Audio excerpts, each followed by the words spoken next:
Welcome to Amir Shakti 5858 War and Love Reports. I am Amir Goodman.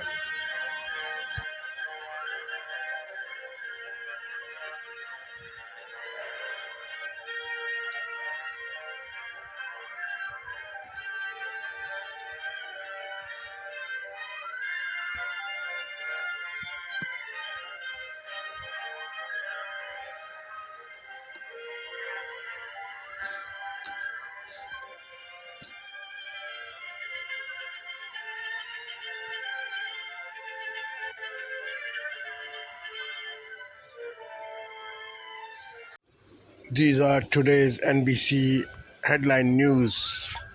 A mass shooter at Dollar General store in Jacksonville, Florida. Multiple people dead. A gunman opened fire in Jacksonville inside a store. Mayor confirmed there are multiple fatalities. A powerful moment. Neighbors gather for prayers.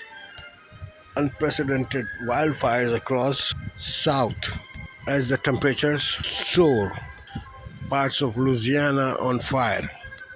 An entire town of 1,000 people told to evacuate. Plus the tropical storm forming in the Caribbean. A state of emergency is just declared in Florida. Thousands turn out to the 60th anniversary of March on Washington. The new mission they're marching for. Shoplifting crackdown. By banning them from store. This is NBC Mike.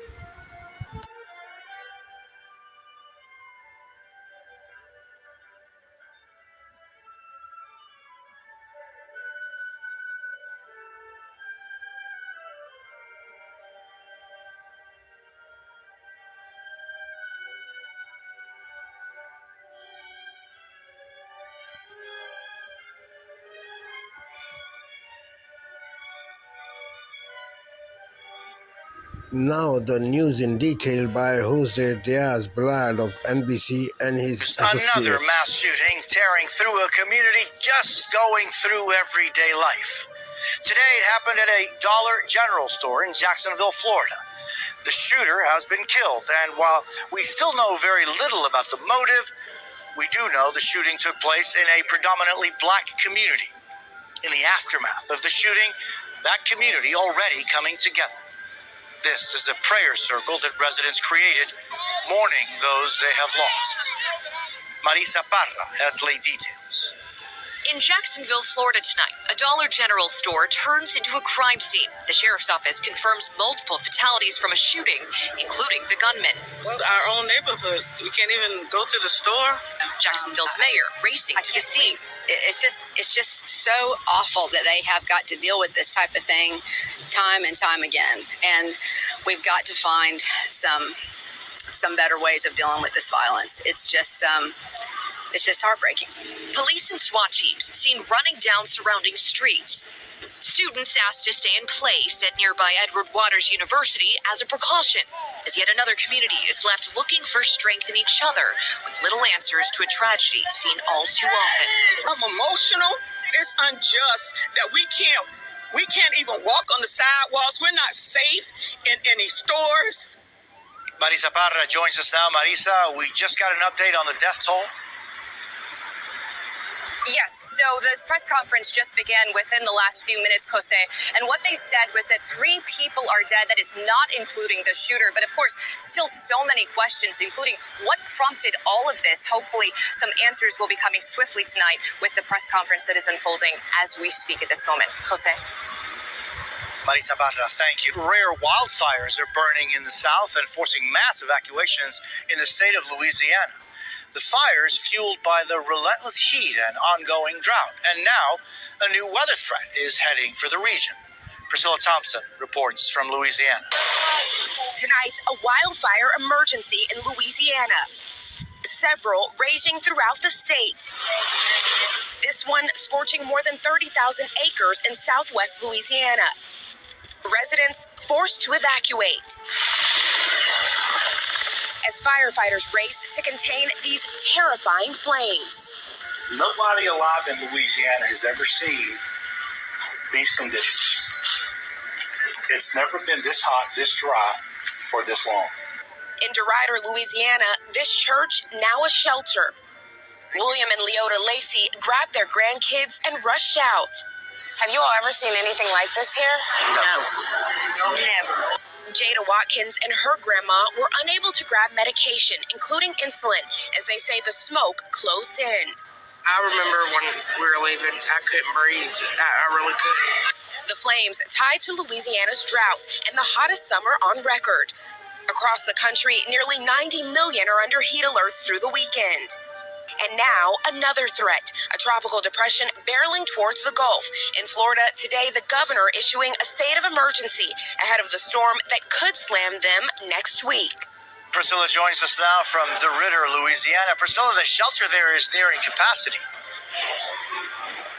That's right, Jose. I'm told there are nearly 70 people here. Dinner has just arrived, so folks looking to get a hot meal before they turn in for the night. And the Red Cross says that if they reach capacity here, they are prepared to open a second shelter and continue taking residents in. Jose? Priscilla Thompson in Louisiana, thank you. Tonight, the death toll in the Maui wildfires stands at 115. That number is expected to rise as officials for the first time put out a list this weekend of nearly 400 still missing. But that has led to some much-needed good news.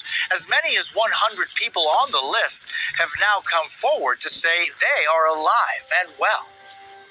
60 years after Martin Luther King Jr. led a massive march to the Lincoln Memorial in Washington, thousands retraced his steps today, picking up his mission while vowing to take on new challenges.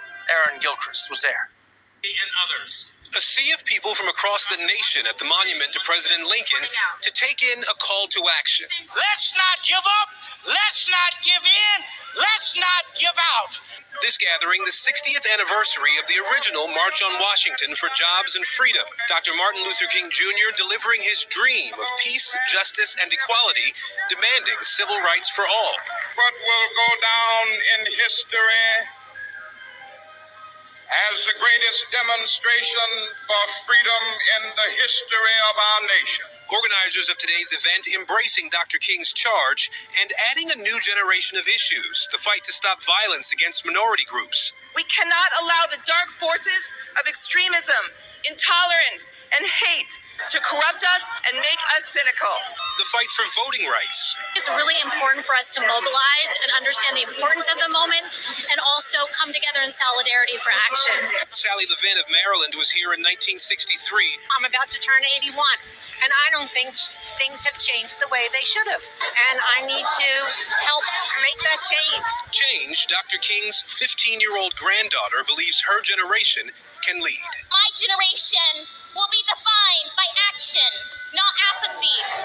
The day ending with this march to the MLK Memorial, literal forward movement carrying this renewed energy into the future. Jose, back to you. Aaron Gilchrist. Still ahead, the new way one major city is cracking down on shoplifters. Plus, the big surprise that led to this college football celebration. Tonight, a very international crew is heading to the International Space Station. A SpaceX capsule blasted off this morning from the Kennedy Space Center, carrying a U.S. astronaut and one each from Denmark, Japan, and Russia. The first U.S. launch with 4 astronauts from 4 countries. They're expected to reach the space station Sunday. We now know why Bronny James went into cardiac arrest during USC's basketball practice last month. The family spokeswoman says LeBron James's 18-year-old son has a congenital heart defect, but she says it is treatable, and Bronny James expects to be back on the court soon. There is an epidemic of shoplifting in America's big cities. Now, New York is cracking down and experimenting with an aggressive new policy that targets repeat offenders by banning them from stores. Here's Tom Winter. From smash and grabs to mobs of thieves, retail theft is rampant. I just decided that I was not going to stand for it anymore. Bob Battipaglia went after a thief at his New York City liquor store. followed her outside when he says her partner pulled a knife. I got into, I guess, a fit of rage when I was confronted with this woman who just didn't really care. The problem nationwide? Repeat offenders. Here in New York City, officials say of the tens of thousands of retail thefts a year, 30% are committed by just 327 criminals. The NYPD says it's that group of criminals arrested and rearrested 6,000 times that they're focused on. And it's a small population of people creating a large, chaotic scene. In Queens, with its 2 million plus population, the DA and cops trying a new strategy, banning that small population of people from even entering the shops. So what is the goal here? To put it out there just so that they know, we're not going to tolerate this behavior anymore. Put a bottle in his pants. If a store owner has a customer who's stolen from them or harassed customers, they can ask police to ban that person from ever setting foot in their store again. And if they do, they can be hit with more serious charges and jail time. If you want to continue this behavior, then the charges should match. Hi, how you doing? Police say many locally owned stores have signed up for the program, along with the big chains like CVS and Rite Aid, equally hit hard. 83 people now banned from stores, 7 arrested for trying to return. Battipaglia is happy the NYPD and local DA are trying to help. They hear us, so that's great. So he can avoid more confrontations like this. Tom Winter, NBC News, New York. Up next, there is good news tonight. How this military dad pulled off this amazing surprise.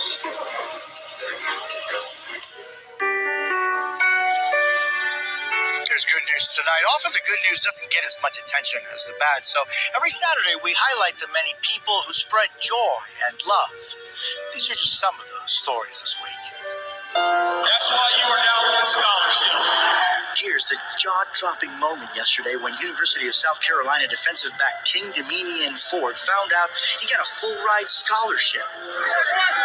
The junior, number 27, celebrated by his teammates. Ford then calling his dad with the good news. I'm here to pay you back for school. They put me on scholarship today.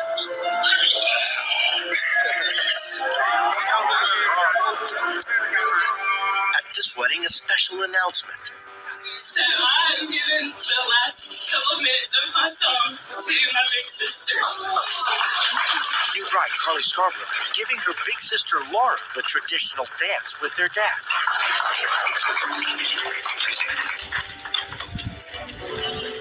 That's because Laura got married during the pandemic and never got that moment. And I just hugged my dad like this is such a surreal moment. It's so beautiful and so amazing. Finally, Florida State met some of our best talented flight attendants here tonight. And aboard a United Airlines flight. One of these flight attendants in particular working with us today is not only an exceptional flight attendant, but also my exceptional mom. It was the first time pilot Cole Doss was working with his flight attendant mom. Today's the first time in 2 years that United were able to work together. He's been one of my biggest supporters in life and career in becoming a pilot. There she is, standing by his side, proud as she can be. So, Mom, I love you. And to everyone on board, welcome aboard our family friendly skies.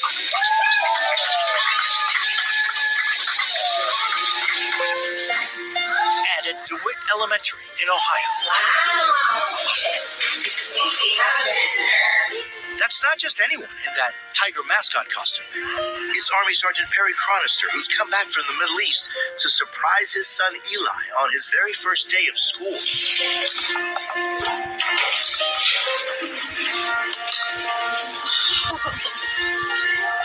That's Eli's dad. We had a special surprise. Hi, Papa. How did it feel to see your son's reaction? It was a wonderful feeling. It was hard for me to not get teared up. Eli, what were you thinking? He's the greatest dad I ever had. What is it that you want Eli to know about you? That I will always go out of my way to make sure he has what he needs, and that I love him more than anything.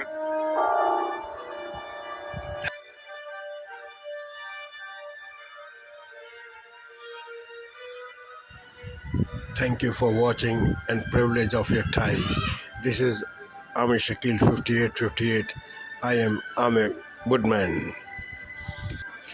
Have a good life.